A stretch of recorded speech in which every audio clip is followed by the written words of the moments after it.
Halo semuanya, kembali lagi bersama kita di Podcast Podcast Skema Skema Bemuntar Bemuntar. bersama gue Zelda. Dan gua Arya. Sekarang kita kedatangan teman-teman dari UKM LBUT nih. LBOT apa sih, Zel? Nah, daripada bingung LBUT itu apa, langsung aja kita sambut kakak-kakak dari LBUT. Halo kakak-kakak. Halo. Halo. Halo. Boleh perkenalan dirinya kak?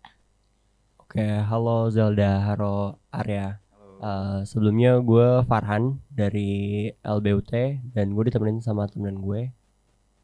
Halo, nama gue Charlie. Halo Kak Farhan dan Kak Charlie. Salam kenal. Salam kenal Zelda, Arya. Nah, sekarang kita mau ngobrol-ngobrol nih tentang LBUT. Kalau boleh tahu nih kak, awal mula terbentuknya LBUT tuh kayak gimana sih kak? Iya, jadi sebelumnya gue kasih tahu dulu LBUT itu singkatan dari Liga Bulu Tangkis Universitas Tarumanegara. Ya, terbuatnya LBUT itu karena untuk apa ya, kayak naungin atlet-atlet gitu yang ada di Universitas Tarumanegara. Ya biar bisa ikut kompetisi di luar atau mungkin ngasah skill-skill orang yang pengen bisa belajar main badminton gitu loh. Jadi untuk melatih anak-anak yang berminat untuk bermain badminton ya kak? Iya bener banget. Oke, selanjutnya nih. Nah, selama kalian main badminton, pasti kalian ada latihan kan? Nah, dari LBOT sendiri, gue pengen tahu dong jadwal latihannya tuh kapan aja dan biasanya tuh di mana ya? Oke, kalau untuk kita sih biasanya main harian, kita kayak lebih ke main mingguan sih sebenarnya. Biasa tuh kita ngadainnya kayak di hari Selasa sama hari Kamis. Kita biasanya ngadain itu lebih ke ngikutin jadwal dari ini sih mahasiswa-mahasiswa yang ada gitu. Biasa kita ngadainnya kayak di sekitar jam 5-an gitu loh. Jadi orang-orang yang lain itu bisa kayak masuk dan tetap main di dalamnya gitu loh. Jadi menyesuaikan jadwal dengan teman-teman juga ya, jadi semuanya bisa ikut latihan. Iya benar. Oke, berarti kalian mainnya dari sore ke malam ya biasanya? Iya, jadi mainnya dari sore ke malam dan juga untuk mainnya untuk saat ini ya after COVID itu kita masih belum bisa main di lapangan badminton Untar. Dan kita main di gor-gor terdekat sih ya, kayak ada di daerah Tanjung Duren, terus ada di daerah Duri Kepak kalau nggak salah. Itu sih. Oke, kalau boleh tahu nih kak, biasanya yang dilatih itu apa aja sih? Biasanya kalau misalnya dilatih sih tergantung sih. Biasa kita juga ada bawain coach gitu loh untuk si mahasiswa-mahasiswanya gitu. Kalau misalnya yang kita mainin jalanin rutin dari Selasa sama Kamis itu kayak paling kita ya for fun aja gitu. Kecuali kalau memang kita ada omongan dari awal kita mau yang mainnya yang lumayan serius, pasti ya udah diinfoin gitu dari awal. Oke. Itu kan biasa kalian latihannya berarti games ya. Dari kalian ada latihan fisik juga nggak sih? Kayak lari atau gimana? Kalau di LBUT tuh ada ya. Jadi sebelum kita mulai bermain badminton itu biasanya kayak pemanasan, terus lari-lari muterin lapangan gitu-gitu sih. Oke. Oke, kalau boleh tahu nih kan, pasti kan di LBUT ada proker-proker ya. Nah, boleh tahu nggak ada proker-proker apa aja sih di LBUT dan boleh tolong jelasin nggak di proker-proker itu ngapain aja? Iya, jadi proker di LBUT untuk periode ini ya, itu ada yang pertama itu ada malam keakraban. Eh, Proker itu dibuat untuk apa ya, kayak welcoming party jatuhnya untuk mahasiswa-mahasiswa baru dan juga bonding sama BPPPH gitu. Dan menjelaskan lebih detail LBUT itu apa sih gitu. Terus yang kedua itu ada baksos. Kalau dari Baksos itu sih kayak lebih sebenarnya kita juga ada niatannya untuk kayak ngenalin badminton tuh keluar gitu loh. Tapi dengan cara ya bakti sosial gitu, misal ke panti asuhan gitu-gitu. Terus kita di Perniri ada kayak ini lomba Untar Cup. Bisa Iya, iya. dia itu bisa internal ataupun eksternal. Kalau internal itu kayak ya di dalam kampus antar fakultas. Kalau eksternal itu kayak ya kita ngundang dari kampus lain gitu loh. Dan yang terakhir itu proker yang kita adain itu ada latihan kepemimpinan. Biasanya proker itu diadain untuk seleksivitas untuk mahasiswa-mahasiswa yang pengen jadi BPH nih di next periode gitu loh. Itu harus ikut di latihan kepemimpinan. Itu sih total ada 4 ya. Oke, berarti ada 4 ya. Yang pertama makrab, yang kedua tadi baksos, ketiga untar cup ya. Terus yang terakhir LK. Oke, berarti itu yang LK berarti memang wajib misalnya kalau anak-anak dari LBUT pengen naik jadi BPH nantinya ya. Iya, itu salah satu poin plus lah kasarnya. Hmm. Kalau boleh tahu nih, tadi kan ada Untar Cup yang mengundang eksternal. Nah, kemarin ada universitas-universitas apa aja sih Kak yang join? Iya, kemarin kan kita juga ngadain Untar Cup eksternal ya. Dan yang join itu dari universitas lumayan banyak di luar Tarumanagara. Ada dari tetangga Trisakti, terus ada dari Bunda Mulia, ada dari UPH juga, ada dari UI, UNJ, Jakarta International College, Unpam juga, sama BINUS. Iya, itu. Lumayan banyak juga ya. Berarti kalian ada perkumpulannya gitu nggak sama teman-teman bulu tangkis di bersama Kampus lain. universitas-universitas lain? Kalau perkumpulan spesifik itu nggak ada, cuma mungkin cara buat jaga tali silaturahmi mungkin kita kayak sparring, terus ya main bareng, fun match gitu sih sama UKM di univ lain. Nih kita udah dengar kan banyak ada 4 proker dari Elbut nih. Dari kita pengen nanya nih ke kalian, menurut kalian sendiri nih, proker dari Elbut yang paling berkesan buat kalian, proker apa sih? Ini jawab satu-satu atau langsung 2 nih? Boleh bebas, satu-satu boleh. Kalau dari gua sih menurut gua welcoming party ya, atau kayak disebut makrab ya. Karena dari situ meskipun kita nggak kenal, tapi di awal yang nggak kenal, tapi di akhirnya tuh kayak kita pasti ada kenangan yang nggak bisa dilupain.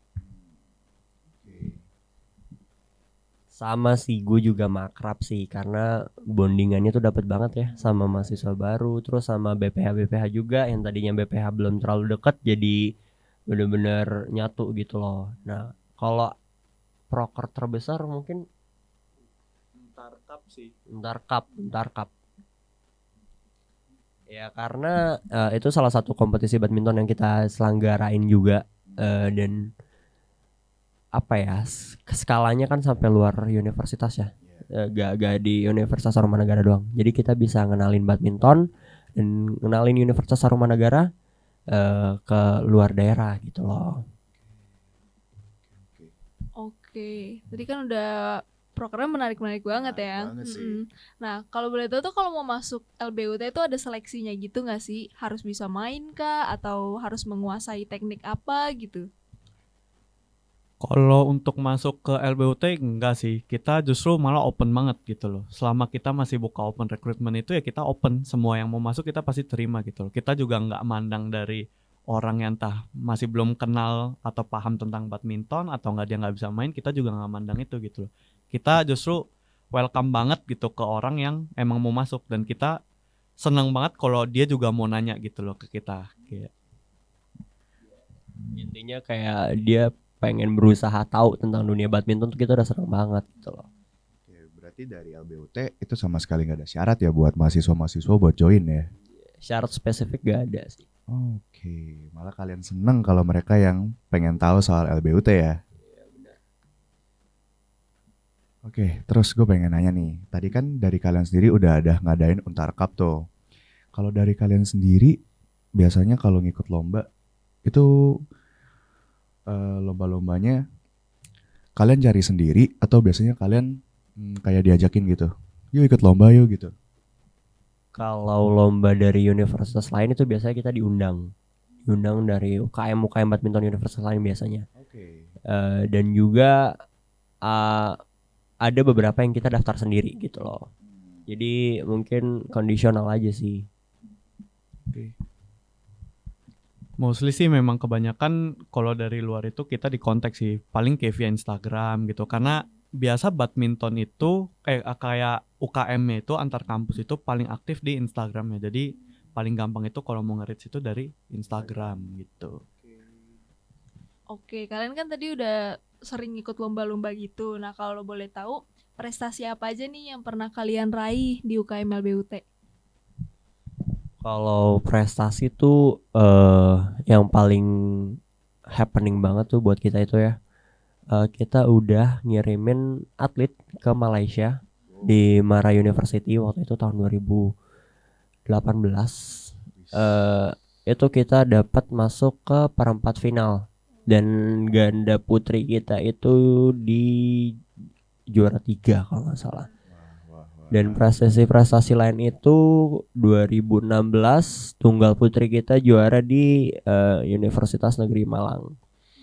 Terus kebanyakan atlet-atlet dari kita sih juara di lingkup Jabodetabek aja sih. Mungkin 2 itu yang tadi saya sebutin yang happening banget gitu.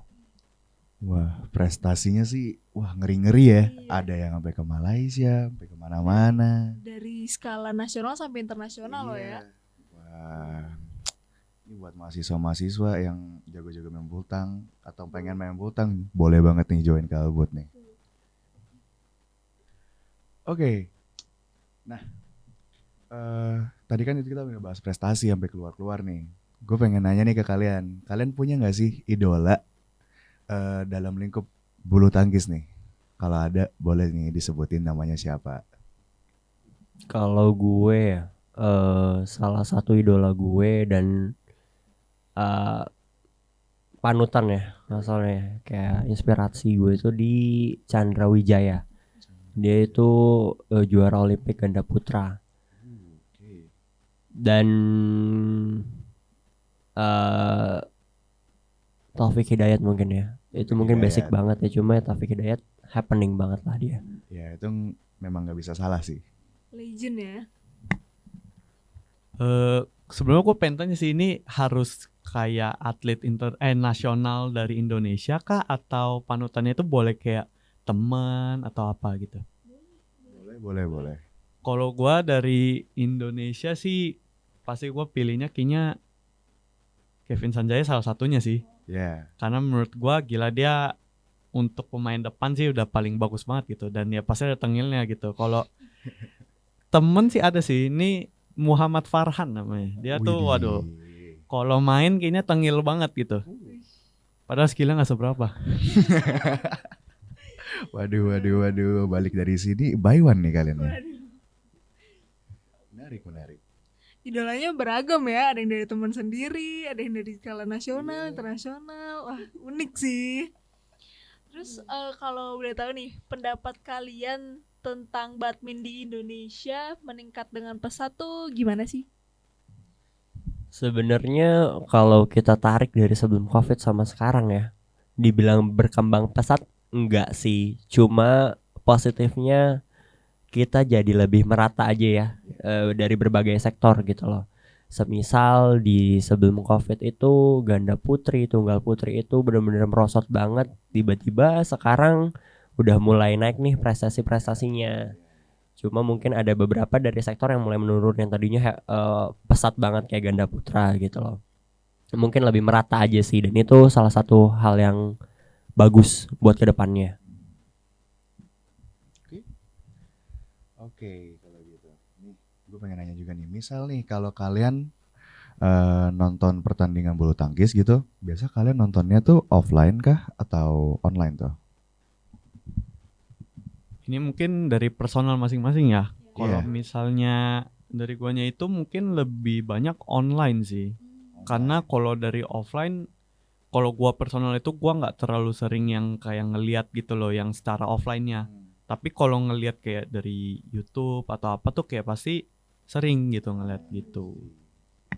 Ya, kalau gue sih sama, kebanyakan ngeliatnya itu online, mau via TV atau YouTube. Tapi pernah beberapa kali tuh nonton offline kayak di Indonesia Open, Indonesia Master itu 2015 waktu itu. Dan ya itu doang sih, baru di Indonesia doang. Wah, menarik banget ya. Ternyata ngobrol-ngobrol sama kakak LBUT menarik banget ya. Iya. Wah, buat temen-temen nih yang suka banget sama badminton, suka main badminton, boleh banget nih ya Boleh main banget. iya masuk LBUT. Tapi waktu kita Sayang ternyata banget nih. hanya sampai sini ya. Iya, udah nyampe di penghujung dari podcast kita nih. Aduh. Oke, kita mengucapkan terima kasih nih kepada teman-teman LBUT yang sudah menyediakan waktu untuk podcast bersama kita. Dan